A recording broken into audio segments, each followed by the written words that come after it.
জওয়ান যুবকেরা ঠান্ডা মাথায় বোঝার চেষ্টা করবেন বাবা।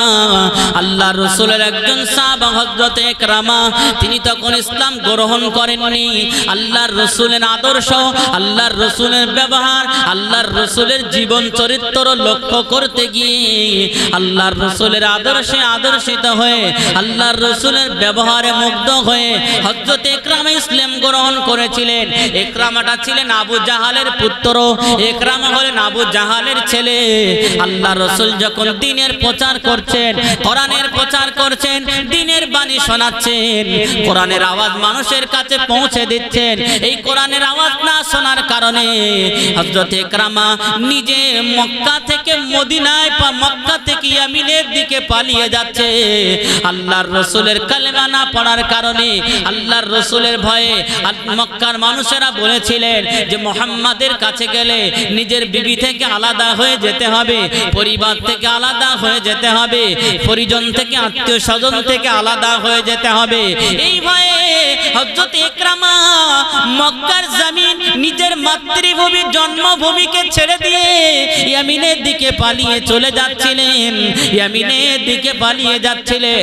ঠিক সেই মুহূর্তে হযরত ইকরামার বিবি উম্মে হাকিম বিনতে হারিস রাদিয়াল্লাহু তাআলা আনহু, হযরত ইকরামার বিবি উম্মে হাকিম বিনতে হারিস রাদিয়াল্লাহু তাআলা আনহা, তিনি আর দেরি করলেন না, আল্লাহ নবীর রওজা, আল্লাহ নবীর দরবারে চলে গেলেন। আল্লাহর রাসূলের কাছে গিয়ে বায়াত গ্রহণ করলেন, ইসলাম কবুল করে নিলেন, কালেমা শাহাদাত পাঠ করে নিলেন, কলেমা পড়ে নিলেন, ইসলামের ছায়াতলে চলে আসলেন। হযরত ইকরামার বিবি উম্মে হাকিম বিনতে হারিস রাদিয়াল্লাহু তাআলা আনহু আল্লাহর রাসূলের হাতে, আল্লাহর রাসূলের কাছে গিয়ে বায়াত গ্রহণ করলেন। পর্দা থেকে বায়াত গ্রহণ করে আল্লাহ নবীর কাছে বললেন, ইয়া রাসূলুল্লাহ, হাবিবাল্লাহ, আমার স্বামী ইকরামা আপনার ভয়তে মক্কা ছেড়ে ইয়ামিনের দিকে পালিয়ে যাচ্ছে। ইয়া রাসূলুল্লাহ, আমি তো কালেমা পড়েছি, আমি তো ইসলাম গ্রহণ করেছি। ইয়া রাসূলুল্লাহ, আপনি কি আমার স্বামীকে নিরাপত্তা দেবেন? আপনি কি আমার স্বামী ইকরামাকে নিরাপত্তা দেবেন? আল্লাহর নবী ওই সময় বলেছিলেন, হে উম্মে হাকিম বিনতে হারিস, শুনে রেখে দাও, আমি রাসূলুল্লাহ শুধু ইকরামাকে নয়, গোটা মক্কাবাসীকে আমি রাসূলুল্লাহ নিরাপদ দিয়ে দিলাম। বলেন সুবহানাল্লাহ। আর একটু জোরে বলে।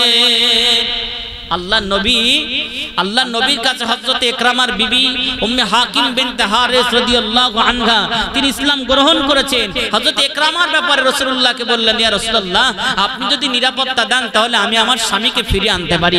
আল্লাহর নবী বললেন, আমি তাকে নিরাপত্তা দিলাম, যাও তুমি তাকে ফিরিয়ে আনো। হযরত ইকরামার বিবি উম্মে হাকিম বিনতে হারিস রাদিয়াল্লাহু আনহা, তিনি কি করলেন, নিজের দাসী, যে দাসীটার বাড়ি ছিল দামেস্কে, সেই শামের সেই দাসীকে নিয়ে হযরতে ইকরামার বিবি রওনা হলেন নিজের স্বামীর খোঁজে। এ জওয়ান যুবকেরা, আল্লাহর রাসূলের নবগত সাহাবিনী হযরত ইকরামার স্ত্রী উম্মে হাকিম বিনতে হারিস রাদিয়াল্লাহু আনহা আল্লাহর রাসূলের সাথে অনুমতি নিয়ে, আল্লাহর রাসূলের কাছে পারমিশন নিয়ে, নিজের গোলামকে নিয়ে, শাম দেশীয় গোলামকে নিয়ে নিজের স্বামী ইকরামাকে খুঁজতে বার হলেন, ইয়ামিনের দিকে রওনা হলেন। প্রতিমধ্যে শাম দেশীয় গোলামের ভিতরে শয়তানের ধোঁকা দেওয়া শুরু হয়ে গেল।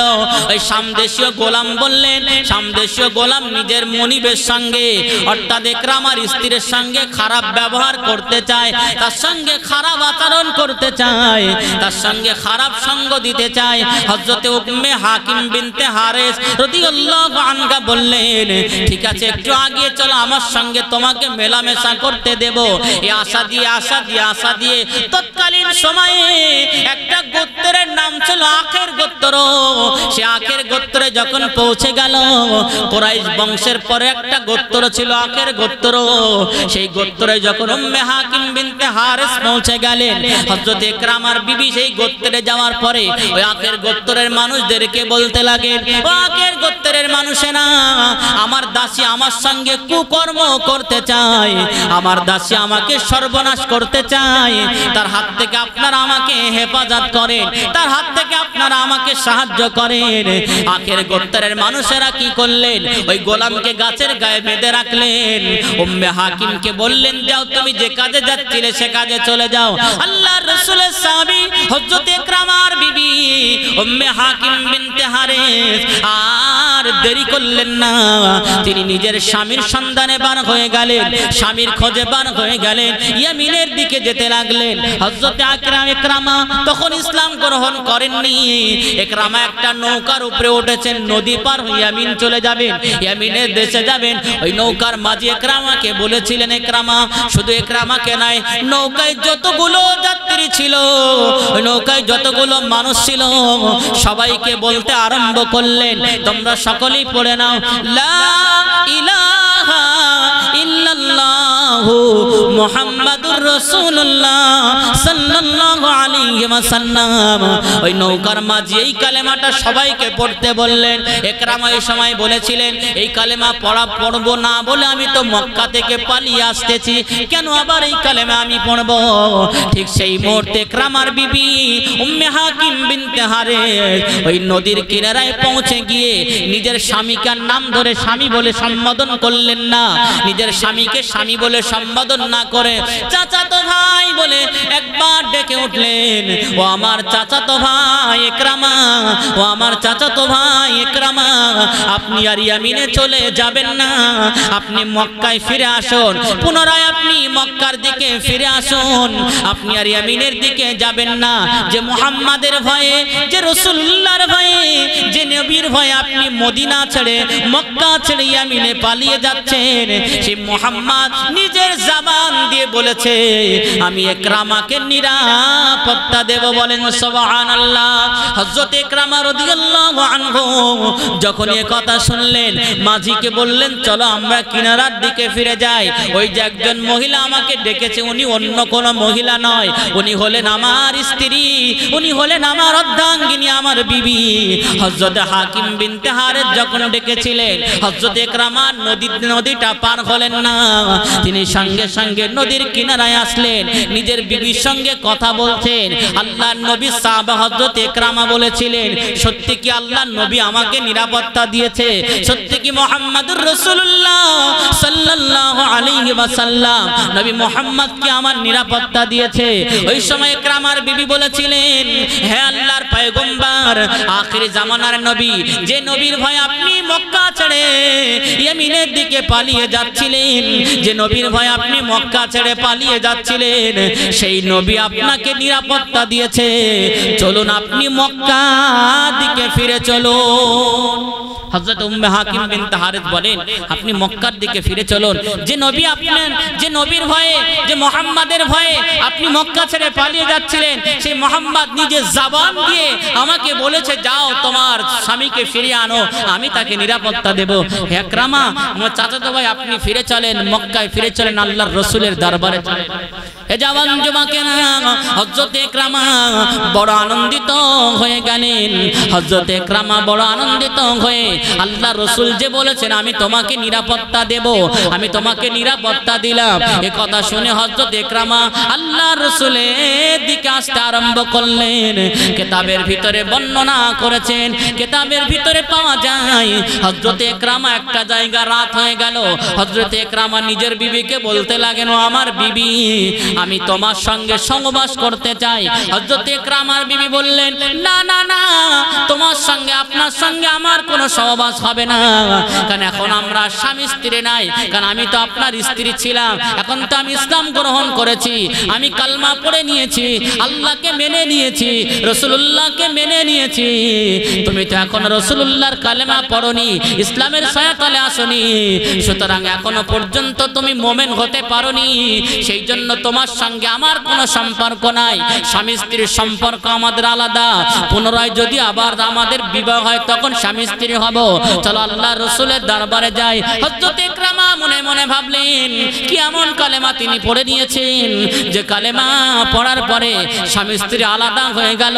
শরীয়তের নিয়ম হলো কোন মুমিনের সঙ্গে কোন কাফেরের মিলন হতে পারে না, কোন মুনাফিকের সঙ্গে মুসলমানের মিলন হতে পারে না। স্বামী যদি মুসলমান হয়, স্ত্রী যদি মুশরিক হয় তাদের বিবাহ বন্ধন থাকবে না, সেটা বিবাহ বন্ধন সিদ্ধ হয়ে যাবে, ওই অবস্থায় মেলামেশা করলে হারাম হয়ে যাবে। হযরত উম্মে হাকিম বিনতে হারেস বলেছিলেন, ও আমার চাচাতো ভাই, আপনি ছিলেন আগে স্বামী, এখন হলেন চাচাতো ভাই, না আপনার সঙ্গে আমার মেলামেশা হবে না, আপনি আগে ইসলাম কবুল করেন, আল্লাহকে আল্লাহ বলে স্বীকার করেন, নবীকে নবী বলে মেনে নেন, তারপরে আপনার সঙ্গে আমার বিবাহ হবে, তারপরে স্বামী স্ত্রী পুনরায় পূর্ণতা পাবে।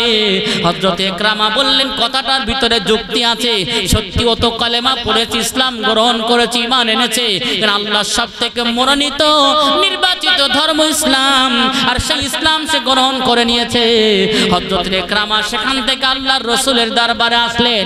আল্লাহ রাসূল ইকরামার আশা দেখে, আল্লাহ নবী হযরত ইকরামার আশা দেখে আল্লাহর নবী একটু দাঁড়িয়ে গেলেন। সমস্ত সাহাবায়ে কেরামরা অবাক হয়ে গেল যে নবী কোনোদিনও দাঁড়ায় না, হযরত ইকরামাকে দেখে কেন দাঁড়িয়ে গেলেন? আল্লাহর নবী বললেন, দেখো দেখো, ওই যে ইকরামা আসতেছে, ইকরামা ইবনে আবু জাহাল আসতেছে, অর্থাৎ আবু জাহালের পুত্র, আবু জাহালের ছেলে ইকরামা আমাদের দিকে আসতেছে। ইকরামা মুমিন মুমিন মুমিন বলেন সুবহানাল্লাহ। তখনও মুখে কালেমা পড়িনি, কিন্তু অন্তরে বিশ্বাস করে নিয়েছে যে নবী আমাকে নিরাপত্তা দিয়েছে, আমি ওই নবীর ধর্ম মেনে নেব, আমার বাপ দাদার ধর্ম আমি ভুলে যাব। কারণ নবীর ভয়ে, আল্লাহ রাসূলের ভয়ে, বাপ দাদার ধর্ম ভুলে যাওয়ার ভয়ে তিনি মক্কা ছেড়ে পালিয়ে যাচ্ছিলেন ইয়ামিনে। আল্লাহর রাসূলের কাছে যখন আসলেন, আল্লাহর নবীর কাছে যখন আসলেন, আল্লাহর নবীর সামনে দাঁড়িয়ে গেলেন, আল্লাহর নবীকে ইকরামা সালাম দিলেন, আসসালাতু আসসালামু আলাইকা ইয়া রাসূলুল্লাহ, আসসালাতু আসসালামু আলাইকা ইয়া হাবিবাল্লাহ, হে রাসূলুল্লাহ, আমি আপনার ভয়ে মক্কা ছেড়ে ইয়ামিনে পালিয়ে যাচ্ছিলাম, হে রাসূলুল্লাহ, আপনি কি সত্যি সত্যি আমাকে নিরাপত্তা দিয়েছেন? আল্লাহর নবী বললেন, হ্যাঁ, আমি আপনাকে নিরাপত্তা দিয়েছি। জোরে বলেন না সুবহানাল্লাহ। হযরত ইকরামা বলেছিলেন, ইয়া রাসূলুল্লাহ, আপনার যে কথাটা না শোনার জন্য, আপনার যে কথাটা না মানার জন্য আমি ইকরামা মক্কা ছেড়ে পালিয়ে যাচ্ছিলাম, ইয়া রাসূলুল্লাহ, ওই কথাটা, ওই বাক্যগুলো আমাকে একবার আপনি শুনিয়ে দেন। আল্লাহর নবী তখনই বলেছিলেন, বলো ইকরামা, লা ইলাহা ইল্লাল্লাহু মুহাম্মাদুর রাসূলুল্লাহ সাল্লাল্লাহু আলাইহি ওয়াসাল্লাম। হযরত ইকরামা কালেমা পড়লেন, সাক্ষী দিচ্ছেন লা ইলাহা ইল্লাল্লাহ, নেই কোনো মাবুদ আল্লাহ ছাড়া, মুহাম্মাদুর রাসূলুল্লাহ, হযরত মুহাম্মদ সাল্লাল্লাহু আলাইহি ওয়াসাল্লাম আল্লাহ পাকের প্রেরিত রাসূল এবং বান্দা। বলেন সুবহানাল্লাহ। আর একটু জোরে বলেন, এটা তাকবীর দেন, নারে তাকবীর, তাকবীর দেন না, নারে তাকবীর। বিশ্ব নবী দিবস, এই মিঠাখালীর মহান নবী দিবসের জলসা বলেন জিন্দাবাদ, জোরে বলেন না জিন্দাবাদ, নারে তাকবীর। আমার ভাইরা, আল্লাহর রাসূলের আদর্শ, আল্লাহর রাসূলের আখলাক দেখে তৎকালীন সময় বেঈমানের তারা কালেমা পড়েছিলেন, মুসলমান হয়েছিলেন। হযরত ইকরামা মুসলমান হয়ে ইসলাম গ্রহণ করলেন। হযরত ইকরামা কালেমা পড়ে মনে এমন একটা শান্তি পেলেন, কালেমার আওয়াজ শুনে, রাসূলুল্লাহর আওয়াজ শুনে, কোরআনের আওয়াজ শুনে এমন একটা শান্তি পেলেন। হযরত ইকরামা বললেন, ইয়া রাসূলুল্লাহ, এর থেকে উত্তম কি জিনিস আমাকে শিখিয়ে দেন। আল্লাহর নবী ওই সময় বলেছিলেন, ইকরামা শুনে রেখে দাও, তুমি আবারও পড়ো, আশহাদু আল্লা ইলাহা ইল্লাল্লাহু ওয়া আশহাদু আন্না মুহাম্মাদান আবদুহু ওয়া রাসূলুহু। বলেন সুবহানাল্লাহ। ইকরামা তুমি বলো, আমি সাক্ষী দিচ্ছি আল্লাহ ছাড়া কোনো মাবুদ নাই, আমি আরো সাক্ষী দিচ্ছি হযরত মুহাম্মদ সাল্লাল্লাহু আলাইহি ওয়াসাল্লাম আল্লাহর প্রেরিত রাসূল এবং বান্দা। বলেন সুবহানাল্লাহ। হযরত ইকরামা যখন ইসলাম গ্রহণ করলেন, হযরত ইকরামা যখন ইসলাম কবুল করে নিলেন, মক্কার সমস্ত মানুষের কাছে খবর হয়ে গেল যে আবু জেহেলের পোলা, আবু জেহেলের ছেলে ইসলাম গ্রহণ করেছেন, আবু জেহেলের ছেলে ইকরাম ইসলাম গ্রহণ করেছেন। মক্কার মানুষের ভিতরে একটা ঝড় উঠে গেল যে মুহাম্মাদের কাছে যেই যায় মুহাম্মদ তাকে কালেমা পড়িয়ে নেয়। নিঃসন্দেহে মুহাম্মদ জাদুকর, কারণ আবু জেহেল বলেছিল মুহাম্মদ জাদুকর। একটা সময় আল্লাহর রাসূলের কাছে আবু জাহাল এসে বলেছিলেন, মুহাম্মদ শুনে রেখে দাও, দাও, আমি আবু জেহেল শুনেছি তুমি নাকি অলৌকিক অলৌকিক ঘটনাগুলো ঘটাও। ওলিদের অলৌকিক ঘটনাগুলো কেরামতি বলা হয়, আর নবীদের অলৌকিক ঘটনাগুলো মুআজিজা বলা হয়। আল্লাহর রাসূলের কথা শুনে আবু জাহাল বলেছিল, বলো আমার এই হাতের ভিতরে মোটার ভিতরে কি আছে একটাবার আমাকে বলো। ওই সময় আল্লাহর নবী সোনার জবানে বলেছিলেন, ও আবু জাহেল শুনে রেখে দাও, আমি নবী বলবো না, আপনার হাতের ভিতরে যেটা আছে সে নিজে সাক্ষী দেবে। আবু জেহেল বললেন, আমার হাতের ভিতরে সে তো জড় প্রাণী, কথা বলতে পারে না, যার কোনো প্রাণ নেই তাকে কি বলা জড় পদার্থ, সে কথা বলতে পারে না। আমার হাতের ভিতরে একটা পাথর আছে। আল্লাহর নবী বললেন, সে সাক্ষী দেবে আমি কে। ওই সময় আল্লাহর রাসূল আউল দিয়ে ইশারা করেছিলেন, সঙ্গে সঙ্গে আবু জেহেলের হাতের ভিতরে যে পাথর ছিল, আবু জাহেলের মুঠির ভিতরে যে পাথর ছিল, সেই পাথর জবান খুলে গিয়ে পাথর বলেছিলেন, আশহাদু আল্লা ইলাহা ইল্লাল্লাহ ওয়া আশহাদু আন্না মুহাম্মাদান আবদুহু ওয়া রাসূলুহু। বলেন সুবহানাল্লাহ। পাথর সাক্ষী দিয়েছে আবু জাহেল, ইনি হলেন আখিরি পয়গম্বর, ইনি হলেন আখিরি পয়গম্বর, আখিরি নবী। সুতরাং আমি পাথর সাক্ষী দেই, ইনি দুনিয়ার কোনো সাধারণ ব্যক্তি নয়, হতে পারে দেখতে পারে মানুষের মতন চেহারা, কিন্তু সাধারণ মানুষ নয়, ইনি হলেন আখিরি পয়গম্বর, যার বিষয়ে আমার আল্লাহ বললেন, আমার হাবিবের চরিত্র ইন্নাকা আল্লাহ আলা খুলুকিন আযীম, আমার হাবিবের চরিত্র পবিত্র পবিত্র। বলেন না সুবহানাল্লাহ। সুতরাং সেই হাবিবকে সাক্ষী দেওয়ার জন্য নিজের মুখ দিয়ে বলতে হতো না, পাথরগুলো জবান দিয়ে বলতো, গাছগুলো জবান দিয়ে বলতো। সাহাবায়ে কেরামরা আল্লাহর রাসূলের, আমরা শুধু রাসূলুল্লাহর কথা শুনতেই আমাদের কষ্ট হয়, একদল মানুষ রাসূলুল্লাহর সাহাবীদেরকে পর্যন্ত বেদাত বলে। আমি ছোট্ট একটা কথা বলবো বোঝানোর জন্য, আমি কারোর বিরুদ্ধে বলতে আসিনি, শুধু বোঝাবো যে রাসূলুল্লাহকে মানা যাবে কিনা, রাসূলুল নবী দিবস করা যাবে কিনা, আমরা কাদের মানি তারা কাদের বাদ দেয়, আমরা কোন জামাত করি তারা কোন জামাত করে। আমরা যে জামাত করি সেই জামাতের নাম কি? আহলে সুন্নাত ওয়াল জামাত। আহলে সুন্নাত ওয়াল জামাত মানে কি বোঝার চেষ্টা করবেন। ওরা করে আহলে হাদিস আর আমরা করি আহলে সুন্নাত ওয়াল জামাত। আহলে সুন্নাহ শব্দের অর্থ হলো রাসূলুল্লাহর সুন্নাহর অনুসারী, যারা রাসূলুল্লাহর সুন্নাতকে অনুসরণ করে অনুকরণ করে তাদেরকে আহলে সুন্নাহ বলা হয়। ওয়াল জামাত কাদের বলা হয়? সাহাবীদের জামাতকে, সাহাবীদের ঐক্যবদ্ধকে, সাহাবীদের কাজ কারবার, তাদের ওঠা বসা চলাফেরাকে আল্লাহর রাসূল জামাত বলেছেন। সুতরাং দুটোকে একত্রিত করে কি হলো? আহলে সুন্নাহ ওয়াল জামাত।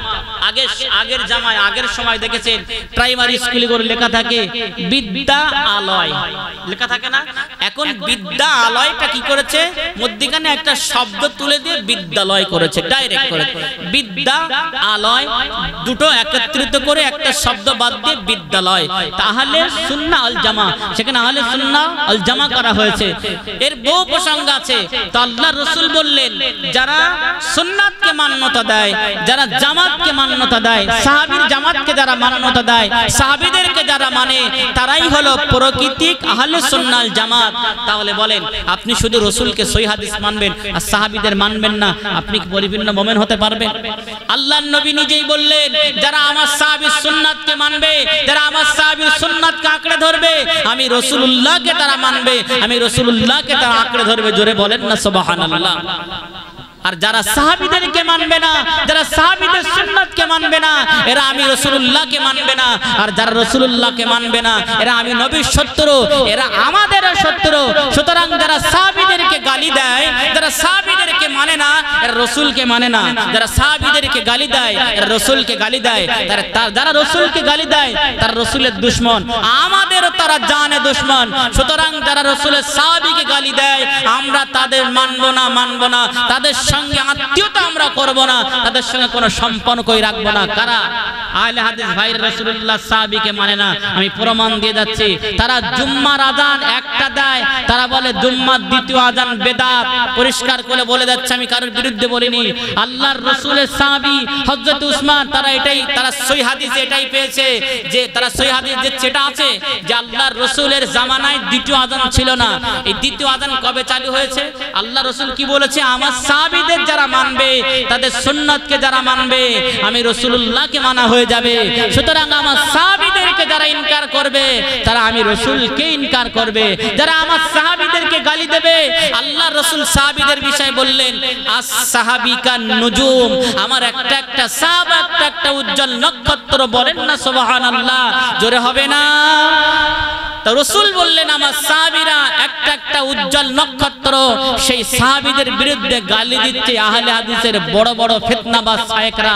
আমি নাম ধরে বলি, আপনারা ইউটিউবে সার্চ করবেন, আব্দুর রাজ্জাক বিন ইউসুফ, তিনি বলেছেন দ্বিতীয় আযান চালু করেছিলেন আল্লাহর রাসূলের প্রাণপ্রিয় সাহাবা হযরত উসমান রাদিয়াল্লাহু তাআলা আনহু, তিনি দ্বিতীয় আযান চালু করেছিলেন। আর আহলে হাদিসের বড় শায়েখ, কত বড় মিথ্যুক ধোঁকাবাজ, এই ধোঁকাবাজটা বলে যে হযরত উসমান রাদিয়াল্লাহু তাআলা আনহু বেদাত করেছেন। জোরে বলেন না নাউজুবিল্লাহ, জোরে হবে না নাউজুবিল্লাহ? হযরত উসমান যদি বেদাত করে, তুমি কাকে বেদাতি বলছো? হযরত উসমানকে যারা বেদাতি বলে গালি দেবে, তার রাসূলুল্লাহকে গালি দিল। আর রাসূলুল্লাহকে যারা গালি দিল তারা কখনো মুমিনের বন্ধু হতে পারে না, তারা মুনাফিক মুনাফিক মুনাফিক। সুতরাং এদের কাছে আমরা যাব না, ওদের কথাও শুনবো না। এরা রাসূলুল্লাহর দুশমন, আর রাসূলের যারা দুশমন তারা আমাদেরও দুশমন। সুতরাং রাসূলুল্লাহর দুশমনের সঙ্গে আমাদের কোনো সম্পর্ক নেই। আমি কারোর বিরুদ্ধে বলেছি?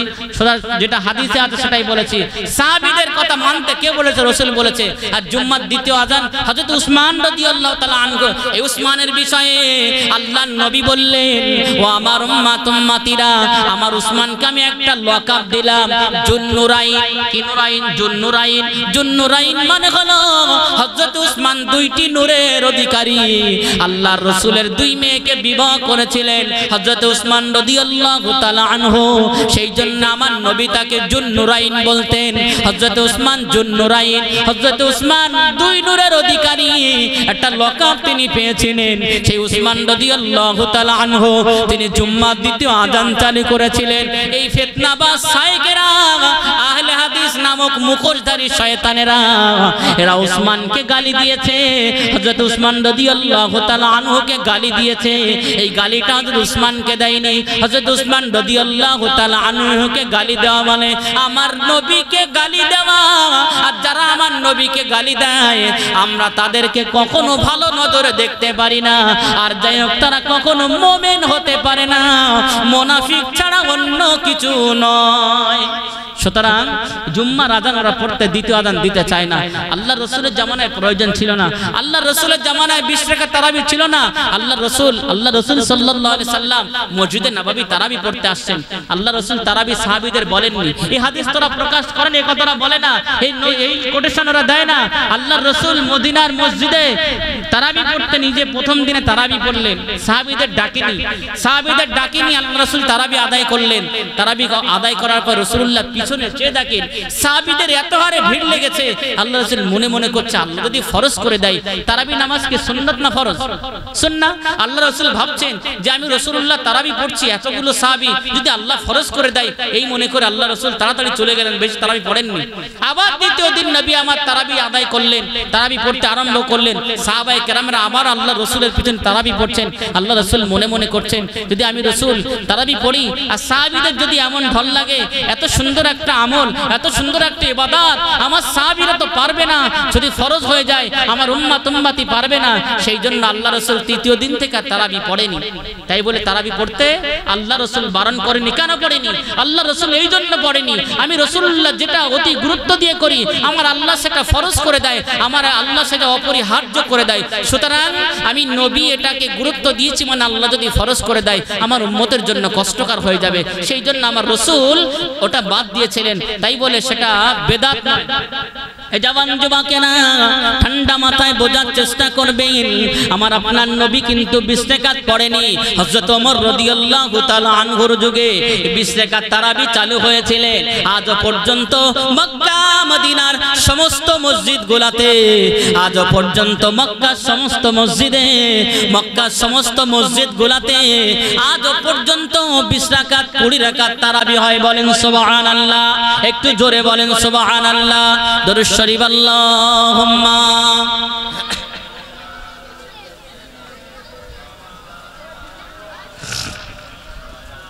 ওয়া আলা আলি সাইয়্যিদিনা।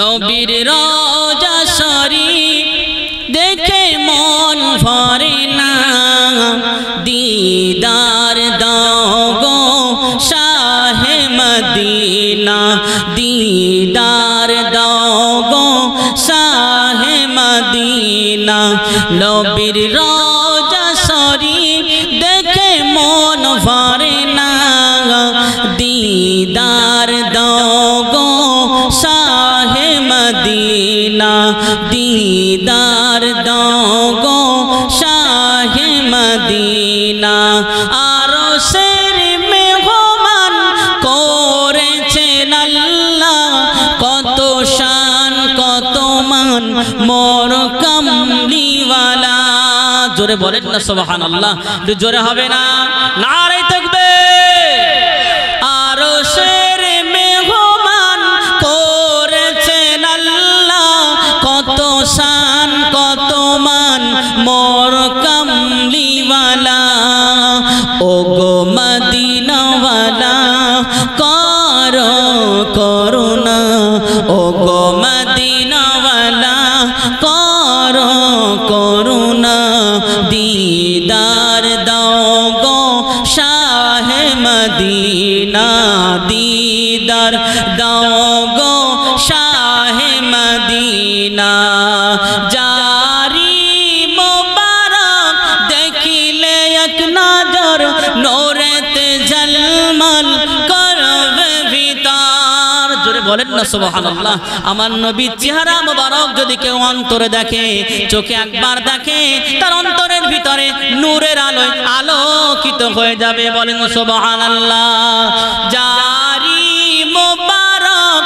দেখিলে এক নজর নূরেতে ঝলমল করবে ভিতর জারি মোবারক দেখিলে এক নজর নূরেতে ঝলমল করবে ভিতর ও গো রউফুর রহিম কাছে ডাক দাও না দিদার দাও গো শাহে মদিনা নবীর রওজা শরীফ দেখে মন ভরে না নবীর রওজা শরীফ দেখে মন ভরে না দিদার দাও গো শাহে মদিনা দিদার দাও গো শাহে মদিনা আল্লাহুম্মা সাল্লি আলা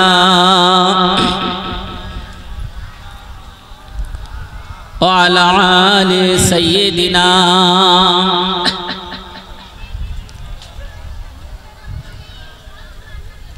আমার ভাইরা আল্লাহর রাসূলের ব্যাপারে যারা কুমন্তব্য করে এরা কখনো মুমিন হতে পারে না মুসলমান হতে পারে না মুনাফিক এমন করে আল্লাহর রাসূলের বিরুদ্ধে যারা একটা কুমন্তব্য করবে স্পষ্ট তারা মুমিন তো নয় মুনাফিকও নয় তারা জারর সন্তান সুতরাং তাদের সঙ্গে আমাদের কোনো সম্পর্ক নাই যে সমস্ত মানুষ বলে নবী দিবস করা বেদাত আসুন তাদের কথা বলি আল্লাহর রাসূলের জামানায় সাহাবীরা মসজিদে নববী যেতেন কি জন্য আল্লাহর রাসূলের জবান মোবারকের কথা শুনতেন আল্লাহর রাসূল ওয়াজ করেছিলেন আল্লাহর রাসূল নসিহত করেছিলেন আল্লাহর রাসূল ওয়াজ করেননি আল্লাহর রাসূল মসজিদে সাহাবীদের নিয়ে জামাত করে ওয়াজ করতেন আল্লাহর কথা বলতেন কোরআনের কথা বলতেন হাদিসের কথা বলতেন আল্লাহর রাসূল যখন কোরআন তেলাওয়াত করতেন সাহাবীদের চোখ দিয়ে টপ টপ টপ টপ করে পানি পড়তো সাহাবীরা বুঝতে পারতো না যে তাদের চোখ দিয়ে আঁসু ঝরছে পানি ঝরছে কোরআনের সামনে এত মধু কোরআনের কথা এত মধু আজকের যারা কোরআনের মাহফিল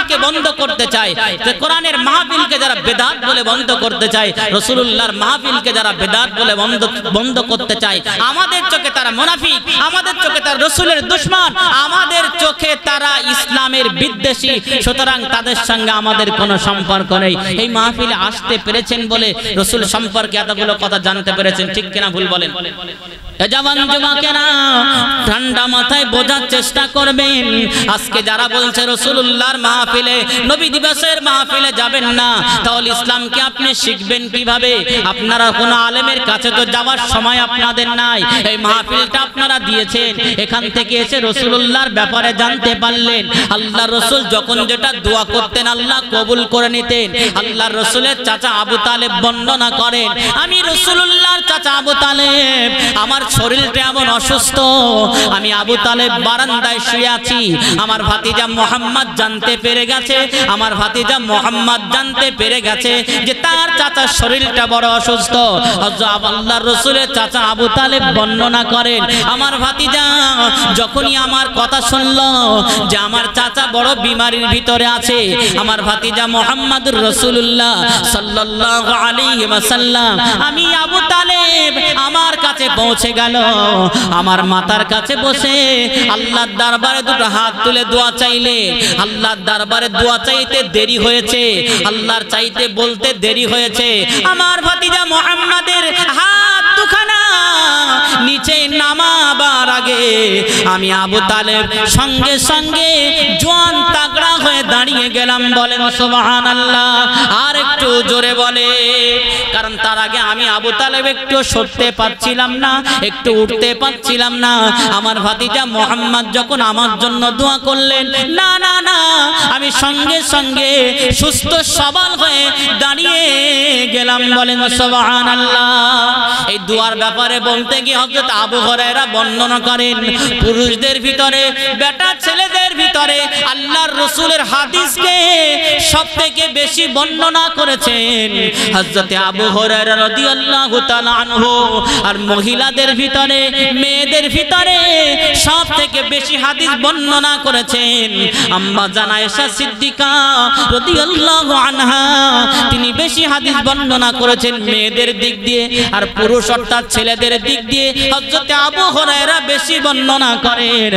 আবু হুরায়রা বলেন, ও মদিনার মানুষেরা, মক্কার মানুষেরা, ও পৃথিবীবাসীরা, আমি আবু হুরায়রা যখন ইসলাম গ্রহণ করি, আমি আবু হুরায়রার বাড়ি কেউ ইসলাম গ্রহণ করেনি, আমার মা, আমার বাবা, আমার পরিবার, আত্মীয় স্বজন কেউ ইসলাম গ্রহণ করেনি। আমি আবু হুরায়রা একটা ইসলামের কালেমা পড়ে আমি আবু হুরায়রা যখন বাড়িতে আসলাম, আমার মাকে আমি বলেছিলাম, মা আপনি একবার ইসলামের কালেমা পড়ে নেন, আল্লাহর নবী মুহাম্মদুর রাসূলুল্লাহর রিসালাতকে মেনে নেন, আল্লাহর ঐক্যবাদের কালেমাতকে আপনি একবার পড়েন। না না, আমার মা অস্বীকার করতেন, পড়তেন না, আমার মা অস্বীকার করতেন, পড়তেন না।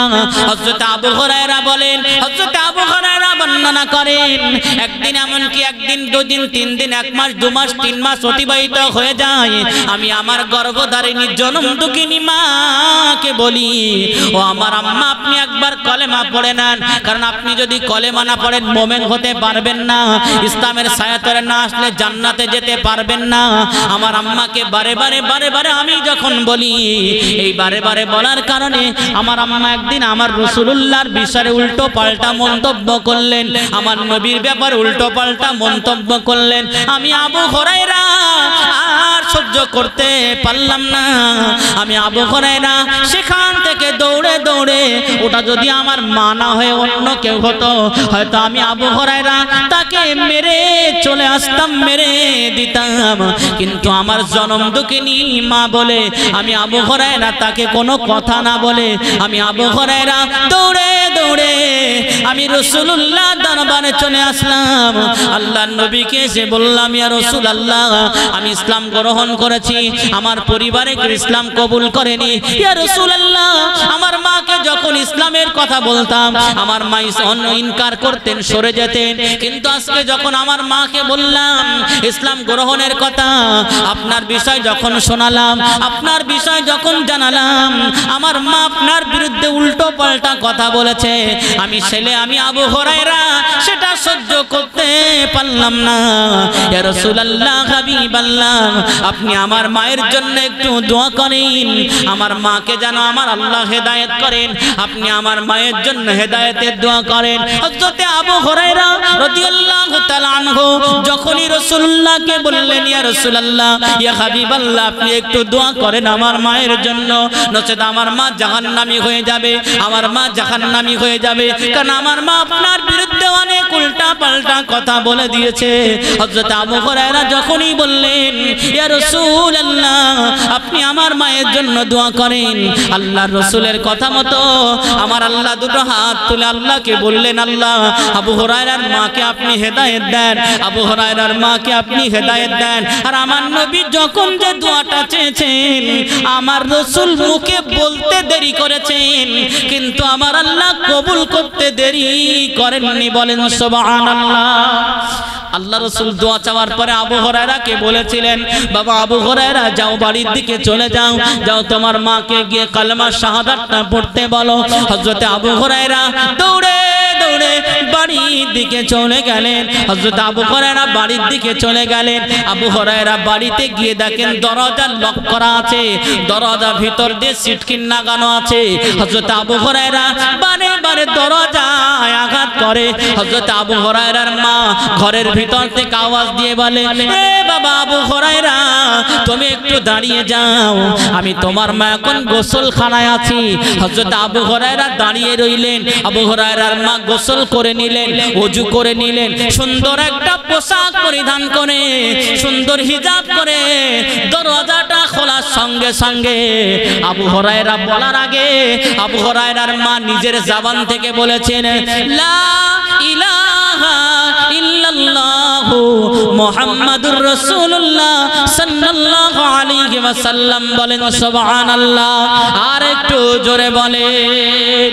হযরত আবু হুরায়রা তখন কিন্তু ইসলামের দাওয়াত দেয় নাই, আল্লাহর রাসূল দোয়া করেছেন আর আমার আল্লাহ কবুল করেছেন।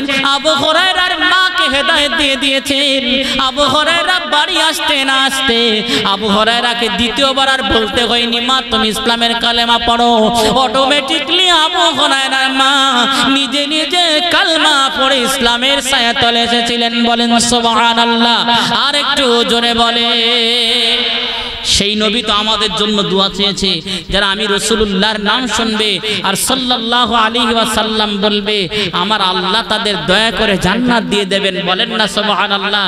সেই নবী তো বলেছেন যারা আমি রাসূলুল্লাহ জামান ধরে থাকবে, তরিকা অনুযায়ী চলবে, আমি রাসূলুল্লাহর কথা মেনে চলবে, নিঃসন্দেহে আমি তাদেরকে সুপারিশ করে আল্লাহর দয়া জান্নাতে নিয়ে যাব। বলেন না সুবহানাল্লাহ।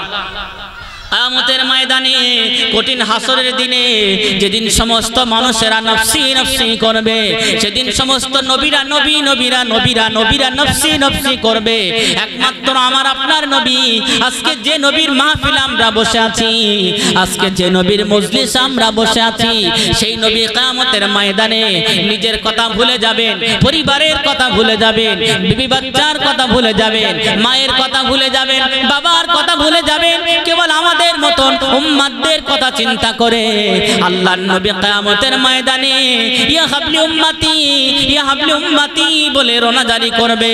কিয়ামতের ময়দানে একটা আধা মানুষ নয়, কোটি কোটি কোটি কোটি মানুষ, গোটা বিশ্বের মানুষ সেদিন উত্তোলন হবে, গোটা বিশ্বের মানুষ সেদিনে দাঁড়িয়ে যাবে। সবার মুখে একটাই আওয়াজ ইয়া হাবলি উম্মতি, সবার মুখে একটাই আওয়াজ ইয়া নফসি ইয়া নফসি ইয়া নফসি। আল্লাহ আমার উপায় কি হবে, আল্লাহ আমার উপায় কি হবে। এতগুলো মানুষের আওয়াজের ভিতরে একটা মধুর আওয়াজ ভেসে আসবে, একটা সুন্দর আওয়াজ ভেসে আসবে। সেই আওয়াজটার নাম হবে ইয়া হাবলি উম্মতি, ইয়া হাবলি উম্মতি। আমার উম্মতের উপায় কি হবে, আমার উম্মতের উপায় কি হবে। যে নবী দুনিয়াতে আমাদের জন্য কেঁদেছেন, কবরে আমাদের জন্য কাঁদেন, হাসরেও আমাদের জন্য কাঁদবেন। সর্বপ্রথমে আমার আল্লাহ পৃথিবীর কোন নবীকে, কোন উম্মতকে, মানুষকে তুলবে না। আমার আল্লাহ আমার নবীর কাছে যাবেন, পাঠাবেন কাকে? হযরত জিবরিল আমিন আলাইহিস সালাম, হযরত ইসরাফিল আলাইহিস সালাম, হযরত মিকাইল আলাইহিস সালাম, হযরত আজরাইল আলাইহিস সালাম। এমন করে ফেরেশতাদেরকে যখন পাঠাবেন, এতগুলো ফেরেশতাদের ভিতরে আমার আল্লাহ হযরত জিবরাইল আমিনকে হেড করে পাঠাবেন। হযরত জিবরিল আমিন আলাইহিস সালাম আল্লাহর রাসূলের রওজা মোবারকে গিয়ে আমার নবীকে ডাকবেন, সালাম দেবেন, আসসালাতু আসসালামু আলাইকা ইয়া রাসূলুল্লাহ ইয়া হাবিবাল্লাহ। আপনি উঠুন, আপনি উঠুন, আল্লাহ আপনাকে ডেকেছে, কিয়ামত শুরু হয়ে গেছে, আল্লাহ আমার আল্লাহ আপনাকে ডেকেছে। আল্লাহর নবী মক্কা, আল্লাহর নবী মদিনার সবুজ গম্বুজের রওজা মোবারক থেকে আল্লাহর নবীর নূরানি চেহারা নিয়ে উঠবেন। আল্লাহর রাসূল যখন মানুষকে ঘুমের ঘরে ডাকলে উঠে চোখ মুছে আল্লাহর রাসূল রসুলের চোখে মুখে বালি লাগবে, আল্লাহর রসুল বালিগুলো ঝাড়বে, হযরত জিবরাইলের দিকে তাকাবে আর বলবে, ও ভাই জিবরাইল, ও ভাই জিবরাইল, তুমি কেন এসেছো? তোমরা কেন এসেছো ভাই জিবরাইল? আমার উম্মতেরা কোথায়? আমার উম্মতেরা কোথায়? বলেন সুবহানাল্লাহ। সেদিনও কিন্তু আমাদের কথা নবী ভুলবে না। আজ আমরা কত বড় নেমক হারাম দেখেন, রাসূলুল্লাহর কথা ভুলে আছি, নবী সেদিন আমাদের কথা ভুলবে না। হযরত জিবরাইল আমিন বলবেন, ইয়া রাসূলুল্লাহ, ইয়া হাবিবাল্লাহ, আপনার উম্মতেরা এখনো ঘুমিয়ে আছে, তাদেরকে আমার আল্লাহ এখনো তো ওঠার পারমিশন দেয়নি। সর্বপ্রথম আপনাকে কিয়ামতের ময়দানে নিয়ে যাওয়া হবে, অন্যান্য নবীদেরও তোলা হবে না, তারপরে আপনার উম্মতদেরকে তোলা হবে। আমার আল্লাহ এটা কথা দিয়েছেন, ওয়াদা করেছেন, আপনার উম্মতের ভিতরে যাররা যাররা পরিমাণ যদি ঈমান থাকে, আমার আল্লাহ তাদেরকে মাফ করে দিয়ে আমার আল্লাহ তাদের দয়ার জান্নাতে পাঠিয়ে দেবেন। বলেন সুবহানাল্লাহ। তাহলে নবী দুনিয়ার জমিনে আমাদের জন্য কেঁদেছেন। এখনো কবরে আমরা অন্যায় করলে একজন দরুদ যদি পড়ে, এই দোকানে বসে আমরা দরুদ পড়ি, এই দরুদটা ফেরেশতারা নিয়ে আমার আপনার নাম ধরে আল্লাহর নবীর কাছে বলি, ইয়া রাসূলুল্লাহ, আবার আপনার অমুকের ছেলে অমুক সে দরুদ পড়েছে, ইয়া রাসূলুল্লাহ, আমার নবী নিজে কানে সেই দরুদটা শোনেন। জোরে বলেন না সুবহানাল্লাহ। আমরা কত বড় নেমখারাম, এখনো পর্যন্ত আল্লাহর নবীকে কাঁদাই, এখনো পর্যন্ত আল্লাহর নবীকে আমরা কাঁদাই। আল্লাহর রাসূল আমরা যখন কোনো অন্যায় করি, কোনো অপরাধ করি, ফেরেশতারা আল্লাহর নবীকে গিয়ে বলেন, ইয়া রাসূলুল্লাহ, আপনার অমুকের ছেলে অমুক সে মদ খেয়েছে, সে অন্যায় করেছে, মদকে বাবার ধরে মেরেছে, মায়ের ধরে মেরেছে, নিজের বিবির ধরে মেরেছে। যারা বিবিকে ধরে মারে, মদ খেয়ে বিবিকে ধরে মারে, বিনা কারণে বিবিকে ধরে মারে, এরাও কিন্তু রাসূলুল্লাহর দুশমন। কারণ আল্লাহর রাসূল বিবিদের সঙ্গে এত সুন্দর আচরণ করেছেন, এত সুন্দর মহব্বত করেছেন, আল্লাহ রাসূল বিবিদের হাতের কাজ করে দিয়েছেন। কিছু কিছু মানুষ আছে আজকাল দেখবেন, একটা কথা না বললে নয়, আমার মায়েরা আছে, আমি তাদের বিরোধিতা করছি না, যে কথা বললে মায়েদের সংসার টিকে থাকবে তাদেরকে বোঝাবার চেষ্টা করছি। কিছু কিছু শাউরি আছে, ছেলেকে বিয়ে দেওয়ার পরে ডাইরেক্ট ছেলেকে বলে, দেখ তুই তোর বোর কথা শুনবি না আমার কথা শুনবি। এটা কখনো ভালো মানুষের পরিচয় না। যদি কোনো মা, যদি কোনো শাশুড়ি বলে, মা বলে, এই খোকা দেখ তুই তোর বোর কথা শুনবি না আমার কথা শুনবি, ডিসাইড করেন, সে মা হওয়ার যোগ্যই না। এখানে মায়ের সম্মান আলাদা, বউয়ের সমান আলাদা।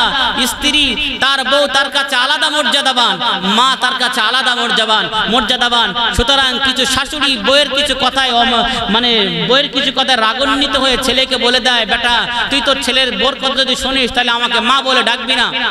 কিছু বউ মা বলে, তুমি যদি মাকে মা বলে ডাকো আমাকে তোমার স্ত্রী হিসেবে গণ্য করব না আমি। সুতরাং তাদেরকে আমি বলছি, মা তুমি তোমার মেয়েকে যেমন আগলে আদরে রেখেছিলে, আজকে তোমার বৌমা একজনের ঘরের মেয়ে ছিল, তোমার মেয়েটা 18 বছর 20 বছর হয়ে গেছে, এখনো পর্যন্ত তার জামাটা ধুতে হয় না, তুমি মা ধুয়ে দিচ্ছ, তুমি মা তার ধুয়ে দিয়েছো, তোমার মেয়েটাই তোমার কাছে মেয়ে। তোমার বৌমাটাও একজন আদরের মেয়ে ছিল, তোমার বৌমাটাও একদিন একজনের আদরের মেয়ে ছিল, তারও মা তার 18 বছর 20 বছর পর্যন্ত তার জামা কাপড় ধুয়েছে, সেই স্কুলে গিয়েছে, নিজের পরনের পোশাক পত্র গোসল করার পরে ফেলে রেখে চলে গিয়েছে, তার মা সে তার ধুয়ে দিয়েছে। আজকের সেই পরের বাড়ির মেয়েটা তোমার বৌমা হয়ে এসেছে, তুমি শাশুড়ি, তোমার ব্যবহারে তো পরিচয় হবে। তুমি শাশুড়ি, তোমার বৌমা বেলা 10টার সময় উঠেছে বলে তুমি তেজ করে পাড়ার মহিলাদেরকে শোনাচ্ছ, রাজা রানী হয়েছে, রাজধানী হয়েছে, বড় লোকের বেটি আদরের ঘরে দুলালি হয়েছে, 10টার সময় ঘুমিয়ে উঠেছে। এটা তোমার তো পারিবারিক ম্যাটার, সুতরাং তুমি ঘরে ঘরে মিটিয়ে নিতে পারতে। তুমি যদি আদর্শবান শাশুড়ি হতে, তোমার বউ যদি চরিত্রবান নাও হতো, সে তোমার ব্যবহারে আদর্শবান হয়ে যেত। জোরে বলেন না সুবহানাল্লাহ। তুমি যদি সকালবেলা উঠে সংসারের কাজ কাম করে বৌমাকে ডাকতে, বৌমা বেলা 10টা বেজে গেছে এখনো ঘুমায়, ওটো নাস্তা পানি করে নাও। আচ্ছা ওই বউটা যে 10টার সময় উঠেছে, তার শাশুড়ি না বউকে যদি বলে তুমি নাস্তা পানি করে নাও, ওই মেয়েটা দ্বিতীয় দিন আর 10টা পর্যন্ত ঘুমাবে বলে মনে হয়? ঘুমাবে? দ্বিতীয় দিন যদি আবারও 10টা পর্যন্ত ঘুমায়। আপনি শাশুড়ি যদি বলেন বৌমা তোমার কি শরীর খারাপ হয়েছে, তুমি কালকের ঘুমিয়েছিলে আজও ঘুমিয়ে আছো, বলো যদি তোমার শরীর খারাপ হয় আমি ডাক্তার বাড়ি নিয়ে যাব, চলো দুটো খেয়ে নাও। আর ওই মেয়েটা যদি সত্যি সত্যি ঘুমায় তাহলে দ্বিতীয় দিন তার ঘুমাতে তার বিবেকে বাঁধবে যে আমার শাশুড়ি আমাকে বকা বাদ দিয়ে আমাকে আরো নাস্তা করতে বলছে, আমাকে খেতে বলছে, আমার খবর নিচ্ছে। সে দ্বিতীয় দিন মোবাইলে অ্যালার্ম লাগাবে যাতে 5টায় শাশুড়ির আগে উঠতে পারি। আপনার আদর্শ দেখে আপনার বউটা আপনার আগে উঠে কাজ করে আপনাকেই ডেকে খাওয়াবে। জোরে বলেন না সুবহানাল্লাহ। আপনি শাশুড়ি হয়েছেন বলে আসমানে হাত পেয়ে গেছেন, চাঁদ ধরে ফেলেছেন, পরের মেয়েকে আপনি কষ্ট দিচ্ছেন। একটা ভাববেন পরের মেয়ে আপনার বাড়ি এসেছে আপনি তাকে কষ্ট দিচ্ছেন, আপনার আদরের দুলালিটাও পরের বাড়ি গিয়েছে বা যাবে, সেও এরকম কষ্ট পাবে। মারির বদলা মার আল্লাহ তুলে রেখেছে। আপনি যেমন আপনার বৌমার সঙ্গে আচার আচরণ করবেন আপনার মেয়ের সঙ্গে আপনার বিন তেমন আচার আচরণ করবে। ওই জন্য শাশুড়ি হয়েছে বলে আপনি একেবারে লাটের বাঁট হয়ে যাননি। আপনি শাশুড়ি হয়েছেন, আপনি নম্রতা ভদ্রতা দেখান। আপনার বৌমা যদি নম্র ভদ্র না হয়ে যায় আপনার ব্যবহারে, তখনই আপনি বলবেন। এইবারে কথায় বলে না জাতের মেয়ে কালো ভালো, অনজাতের জিনিস যদি সংসারে আনেন ও সংসারে আগুন লাগিয়ে ছাড়বে। ওই জন্য আল্লাহ রসুল বললেন তোমরা যখন ছেলে বিয়ে দেবে মেয়ের টাকা পয়সা আছে কিনা দেখার দরকার, তারপরে মেয়ের গুণ আছে কিনা সেটা দেখবে। চেহারাটা বড় কথা নয়, মেয়ের গুণ দেখবে, মেয়ে কেমন পরিবারের কাছে খবর নেবে, পাশের লোকের খবর নেবেন। ওই জন্য জাতের মেয়ে আনবেন। বড় লোক বলে আজকাল দেখবেন কিছু বাপেরা আছে, মেয়ের বাপেরা, এরা ছেলেদের জাত পাত দেখে না, শুধু দেখে ছেলেদের টাকা পয়সা গাড়ি বাড়ি ব্যাংক ব্যালেন্স অর্থ সম্পত্তি বিষয় আছে কিনা, সেই জায়গায় মেয়ে দিতে পারলে বেঁচে যায়। মেয়ে দিচ্ছে 1-2 মাস পরে ডিভোর্স হয়ে যাচ্ছে, সেই মেয়ের চোখ দিয়ে পানি পড়ছে, সেই বাপের চোখ দিয়ে পানি পড়ছে, আর শান্তি নেই। দেখবেন অনেক মেয়ে দেখাশোনা করতে আসে। একটা গল্প বলি ছোট্ট, মেয়েদের দেখাশোনা আসে আপনাদের এই মিঠাখালি আসে। মনে করুন আমাদের ভাঙ্গর থেকে পাগলাহাট থেকে আপনাদের মিঠাখালি একটা মেয়ে দেখতে এসেছে। দেখার পরে আমরা জিজ্ঞাসা করছি আপনার মেয়ে কোরআন পড়তে জানে? মেয়েটা সুন্দর জবাব দিচ্ছে হ্যাঁ আমি কোরআন পড়তে জানি। কিন্তু আজও পর্যন্ত আপনারা কি কোনো জায়গায় ছেলে দেখতে গিয়ে জিজ্ঞাসা করেছেন যে আপনাদের ছেলে কোরআন পড়তে জানে কিনা? আপনারা করেছেন? করেননি। কেন করেননি? ছেলের টাকা আছে, গাড়ি আছে, বাড়ি আছে, অর্থ সম্পত্তি আছে, জলকার আছে, ছেলের ইটভাটা আছে, ব্যবসা আছে, বাগান বিজনেস আছে। সুতরাং তাকে যদি বলি কোরআন পড়তে জানে কিনা, তাহলে আমার মেয়েটার এই অর্থ সম্পদওয়ালার সঙ্গে আর বিয়ে হবে না। তাহলে আমরা ছেলের অর্থ সম্পদ দেখি, তার চরিত্র আখলাক দেখি না।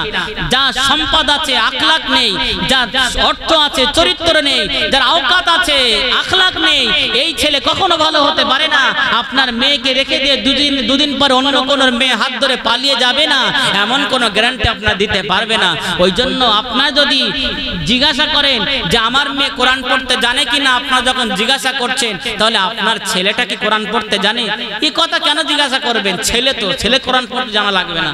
মানে কোরআন শরীফ যদি রেল কাটের উপরে রাখা হয় কোরআনের রাখা ঠিক জায়গা হবে, আর রেল কাটকে যদি কোরআনের উপরে রাখা হয় একটা মদ খোর দেখে বলবে এলা পাগল নাকি, এই আগে তোল কোরআন শরীফের উপরে রেল কাট রাখে কেউ? রেল কাটের উপরে কোরআন শরীফ রাখতে হয়। আমার মেয়েটা কোরআন পড়তে জানে আর তোমার ছেলেটা জানে না, এই কথা একবারও ভাবে না, তুমি শিখলে না। জওয়ান যুবকেরা, কিছু নেমখারাম বাপ এমন আছে নিজের মেয়ে সুখের কথা চিন্তা করে অর্থবিত্তওয়ালা চরিত্রবান নয় চরিত্রহীনের কাছে তুলে দেয়। দুদিন পর ওই মেয়ে ডিভোর্স হয়ে বাড়ি বসে যায়। না না, আপনি যদি একবার জিজ্ঞাসা করেন, সমাজ শুধু আলেমরা পরিবর্তন করবে না, সমাজ শুধু ইমাম মাস্টার ডাক্তাররা নয়, একদল মেয়ের বাপও চাইলে সমাজকে পরিবর্তন করতে পারে। মেয়ের বাপগুলো যদি বলে আমার মেয়ে তো কোরআন পড়তে জানে, সুতরাং ছেলে যদি কোরআন পড়তে না জানে আমি আমার মেয়ের বিবাহ দেব না। হোক না আপনার ছেলে লাখপতি করোড়পতি 10টা গাড়ি 5টা বাড়ি, আমার দেখার দরকার নাই। আপনার ছেলে কোরআন পড়তে জানলে আমি আমার মেয়েকে আপনার কাছে বিয়ে দেব। অন্ততপক্ষে গোটা সমাজে যুব সমাজের ছেলেরা বিবাহ করার জন্য হলেও আল্লাহর কোরআনকে তারা শিখে কোরআনে পণ্যওয়ালা হয়ে যাবে। বলেন সুবহানাল্লাহ। আর একটু জোরে বলে। মেয়ের বাপেরা যদি বলে যে আমার মেয়েকে কোরআন পড়তে না জানলে বিয়ে দেব না, অন্তত যুবকেরা বিয়ে করার জন্য হলেও আল্লাহর কোরআনকে তারা শিখে নিত, কোরআন পণ্যওয়ালা হয়ে যেত। জোরে বলেন না সুবহানাল্লাহ।